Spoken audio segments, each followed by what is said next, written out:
Santa Claus spends much of the year manufacturing the most varied toys with the help of his helper elves, and on Christmas Eve, he journeys around the world in his flying sleigh pulled by magical reindeer. The toys are given to children who have behaved properly throughout the year, while misbehaving kids only get a chunk of coal. Although a time of joy and celebration, Christmas can also be marked by a dark beast known as the Krampus, a creature so fearsome that it is the source of nightmares for children and even adults. According to the beliefs of different peoples, Krampus is a hideous monster, half demon and half goat, who follows Santa Claus when he goes out to visit houses on Christmas Eve. Krampus's legend began in the Austrian Alps, where Christmas festivities start at the beginning of December. Within this culture, Krampus is as important as Santa Claus himself. Folklore beliefs suggest that Krampus would show up on a date known as Krampusnacht, the night of December 5th, roaming the dark streets of the villages, hauling rusty chains and looking for misbehaving children. Should Krampus smell wicked children, he would enter their homes and drag them out of bed, followed by whipping them with a wooden stick. The terrible punishments were far from over. After the beating, Krampus would throw the children into a basket and take them to hell, where they would be imprisoned for 1 year. Often, Krampus would appear next to Santa Claus. While the latter read out a list of each misdeed, the children would be huddled in a corner of the room, trembling with fear under Krampus's cruel eyes. Parents in olden times used Krampus's story to threaten their children all year round, and vowed that the terrifying creature would indeed come to their homes if the children ignored the warnings. As the legend of Krampus swept through other European countries, it soon took on new versions, but its stories always kept a macabre pattern. To this day, most alpine towns hold festivals following the old Austrian tradition, in which a masquerade costume parade is held, allowing anyone to dress up as Krampus and wear wooden masks, typically handmade and terrifying. Notwithstanding his pagan origins, Krampus was absorbed into Christian Christmas traditions. Even though he is a controversial figure for modern times, he still has a profound influence on Christmas traditions.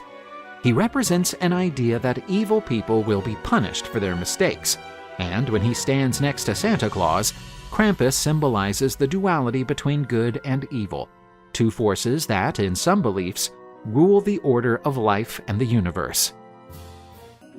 The name Santa Claus often suggests images of a jolly, chubby man in a red suit, distributing presents and spreading joy. But the origins of this festive celebrity are much older and firmly rooted in Christian history and tradition.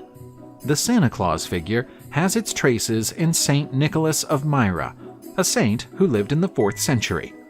He was born in the late 3rd century in Patara, Lycia, in present-day Turkey. Saint Nicholas is frequently remembered as a protector of the destitute and the downtrodden. He became Bishop of Myra and was famous for his generous acts and miracles. One of the most well-known stories about Saint Nicholas recounts how he helped 3 poor sisters who had no dowry to marry. Legend has it that Nicholas secretly threw purses of gold through the windows of the sisters' house on 3 different nights, saving them from an ill-fated destiny. This generous deed is often cited as the origin of the custom of hanging up socks or shoes to collect gifts. On account of his many charitable acts and the miracles attributed to him, Nicholas was canonized and is venerated in many Christian traditions. Besides being the patron saint of children, he is also regarded as the protector of sailors, merchants, archers, and even prisoners. The Day of St. Nicholas, December 6th, is observed in many European countries. Children are often given small gifts on this day in remembrance of the saint's generous deeds. St. Nicholas's transformation into the modern Santa Claus is a consequence of centuries of cultural evolution and the blending of traditions. St. Nicholas's veneration traveled to Northern Europe and mixed with Germanic and Nordic pagan traditions. For example, he became known as Sinterklaas in Holland. With time, and especially with the migration of Europeans to the Americas, the persona of Sinterklaas evolved into Santa Claus in English, Although his modern appearance and many of his features have been influenced by various cultures and even advertising campaigns, St. Nicholas's essence of generosity and kindness endures. St. Nicholas has transcended time and geographical boundaries. This ancient saint's legacy lives on in our modern Christmas celebrations, constantly reminding us of the spirit of generosity and the value of compassion and kindness.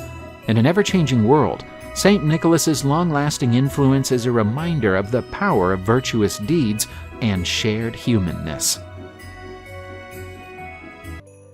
The icy grandfather Ded Moroz is a mythical figure connected to winter in Slavic folklore, and a key figure in Russian and some other Slavic countries' New Year and Christmas festivities. Ded Moroz is a tall old man with a long white beard, wearing a fur-lined long coat, a tall fur hat, and a walking stick. He is often joined by his granddaughter and helper Snegorochka, the Snow Maiden. She is a pretty young girl dressed in a winter outfit, helping Ded Moroz to bring gifts and spread joy to the children during the winter vacations. Her presence lends a touch of charm to the holiday celebrations. Russian tradition says that Ded Moroz resides in the far north, in a land of perpetual winter.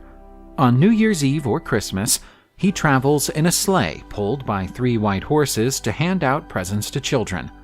Kids are urged to behave nicely and be kind all year round, so that Ded Moroz can bring them presents as a reward. Families usually invite someone to dress up as Ded Moroz and visit their homes to give presents and share the joy of the holiday.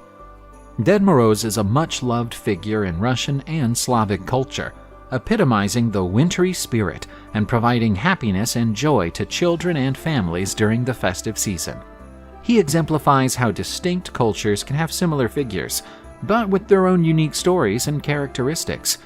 Whilst the West celebrates Santa Claus at Christmas, many in Eastern Europe look forward to the arrival of Ded Moroz and Snegorochka at New Year, uniting in celebration, hope, and joy.